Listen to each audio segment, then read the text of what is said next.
Hello नमस्कार दोस्तों, एक बार फिर स्वागत आपका मेरे यूट्यूब चैनल पर। दोस्तों आज वीडियो में हम बात करेंगे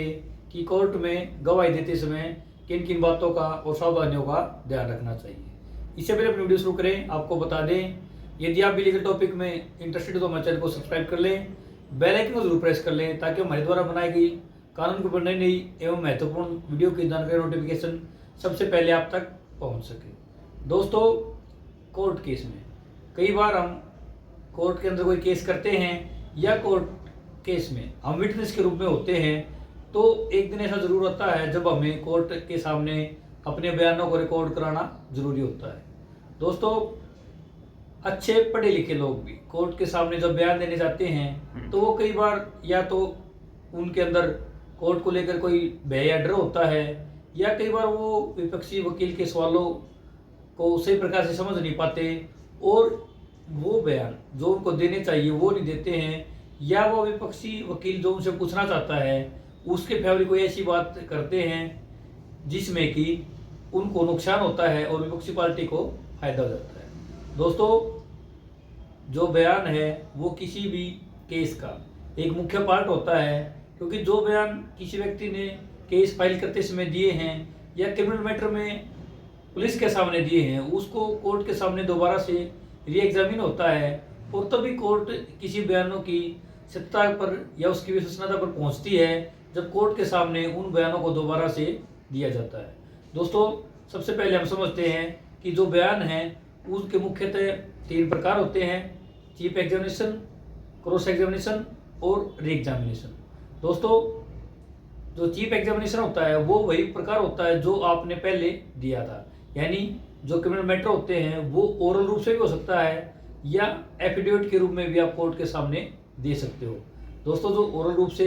उसमें डिफरेंस ये है कि ओरल रूप से जो बयान होते हैं वो क्रिमिनल मैटर में या किसी अन्य मैटर में जो पुलिस के सामने आपने दिए होते हैं उन्हीं को दोबारा कोर्ट के सामने देना होता है, और उसी के ऊपर जो विपक्षी पार्टी के जो वकील साहब है उसको दोबारा आपसे सवाल पूछते हैं, उसको क्रॉस एग्जामिनेशन बोला जाता है। दोस्तों इसके अलावा जो मैट्रिमोनियल मैटर होते हैं या जो सिविल मैटर होते हैं उनमें एविडेंस को एफिडेविट के रूप में पेश करना होता है, यानी कि गवाही में आपका एफिडेविट कोर्ट के सामने जाता है और उसी के ऊपर दूसरे वकील साहब सवाल पूछते हैं। दोस्तों पहले जो विटनेस के उनका चीफ एग्जामिनेशन जो एफिडेविट के द्वारा होता था, तो एफिडेविट में ही वो पार्टी जो डॉक्यूमेंट उसको अपने साथ देने होते थे उसको अपने एफिडेविट में ही एग्जिबिट करवा लेती थी ताकि उसकी एडमिसिबिलिटी बढ़ जाए। लेकिन इसके ऊपर ऑब्जेक्शन होने लगे, क्योंकि कई बार जो डॉक्यूमेंट आप कोर्ट में एग्जिबिट कराते हो उसकी विश्वसनीयता जांचने के लिए कोर्ट जब तक उसकी सर्टिफाइड कॉपी या ओरिजिनल नहीं देख लेती तो उसको एविडेंस के रूप में एडमिशन नहीं किया जाता। लेकिन कई बार जब कोई व्यक्ति फोटोकॉपी को एग्जिबिट लगा देता है तो उसके एविडेंस में एडमिसिबिलिटी तो उसकी गलत हो जाती है, और इस प्रकार जब ऑब्जेक्शन होने लगा तो जो उस व्यक्ति का बयान है उनको चीफ एग्जामिनेशन तो एफिडेविट के रूप में लिया जाने लगा, लेकिन जो उसके साथ डॉक्यूमेंट होते हैं उसको ओरल के रूप में उसको कोर्ट के सामने टेंडर किया जाने लगा। दोस्तों इसमें सबसे जो बड़ी समस्या यही थी कि जब आप कोई डॉक्यूमेंट की फोटोकॉपी देते हो तो उसकी एडमिसिबिलिटी नहीं होती, कोर्ट केवल उन्हीं चीज़ों का एविडेंस के रूप में लेता है जिसकी सर्टिफाइड कॉपी या ओरिजिनल कॉपी गवाह के पास होती है। दोस्तों ये तो था चीफ एग्जामिनेशन। उसके बाद जो दोस्तों क्रॉस एग्जामिनेशन है उसमें सामने वाले पार्टी का वकील कोई वो बात पूछना चाहता है जो उसके फेवर की हो या उस गवाह को कंफ्यूज करना चाहता है ताकि वो अपने पार्टी के फेवर की कोई बात निकाल सके। कई बार कई वकील गवाह को कोर्ट में इस बारे में धमकाने लगते हैं ताकि वो कोर्ट के माहौल को देखकर ऐसा ना कर पाए और ऐसी कोई बात कह दे जो विरोधी पार्टी के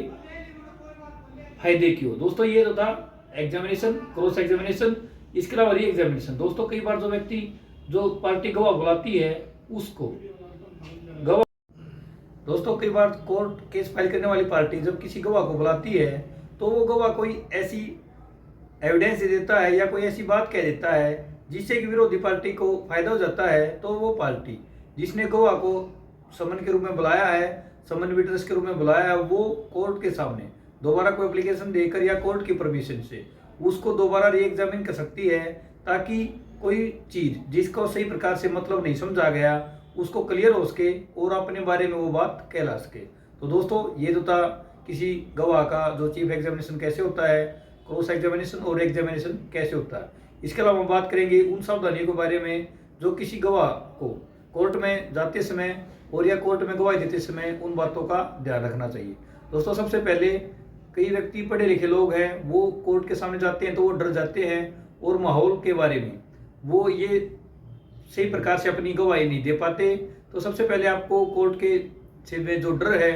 उसको खत्म करना है, क्योंकि कोर्ट का सम्मान होना चाहिए, ना कि डर। और ऐसे में हमेशा कोशिश करें कि आप जब भी कोर्ट में जाएं तो अपने डर को ख़त्म करें और फुल कॉन्फिडेंस के साथ उन बातों का जवाब दें जो आपके सामने दूसरी पार्टी के जो वकील साहब है वो पूछते हैं। दोस्तों, इसके अलावा जब भी आप कोर्ट में जाते हो तो अपने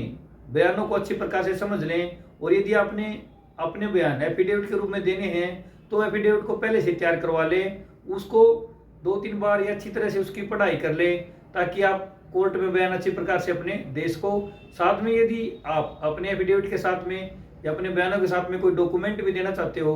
तो उन डॉक्यूमेंटों को भी एक बार अच्छी तरह से स्टडी कर लें, ताकि आप अपने बयान कोर्ट के सामने सही प्रकार से अपने दर्ज करा सकें। इसके अलावा दोस्तों,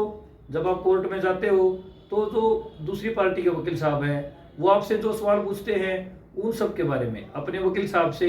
चर्चा कर लें, क्योंकि आपके वकील साहब कई बार आपको वो बातें बताएंगे जो सामने वाली पार्टी के वकील साहब आपसे पूछेंगे। तो उसकी पहले से तैयारी कर लें, ताकि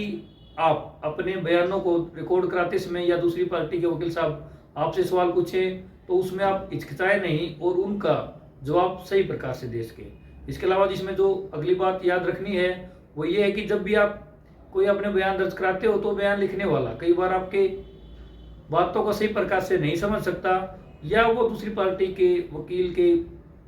बहकावे में आकर या किसी अन्य प्रकार से वो बयान नहीं लिखता जो आप बता रहे हैं। तो ऐसे में जब कोई टाइपिस्ट टाइप करता है तो अपनी स्क्रीन पर नज़र रखें और अपने बयानों को जैसा आपने बोला है उसको पूरा लिखवाने की कोशिश करें, और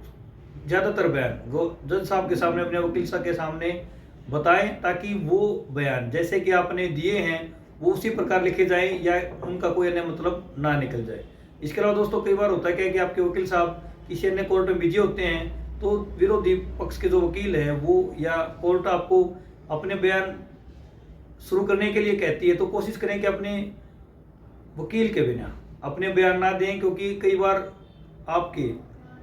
बयान रिकॉर्ड कराते समय कोई विरोधी पक्ष के वकील या कोई अन्य प्रकार से कोई ऐसी बात आ सकती है जो आपके खिलाफ हो, और आपके वकील तो उस बात को समझ सकते हैं लेकिन कई बार आप उस बात को नहीं समझ सकते। इसलिए कोशिश करें कि बयान रिकॉर्ड कराते समय अपने वकील को जरूर बुला लें और अपने वकील की उपस्थिति में ही अपने बयानों को कोर्ट के सामने रिकॉर्ड कराएं। तो दोस्तों, इसके अलावा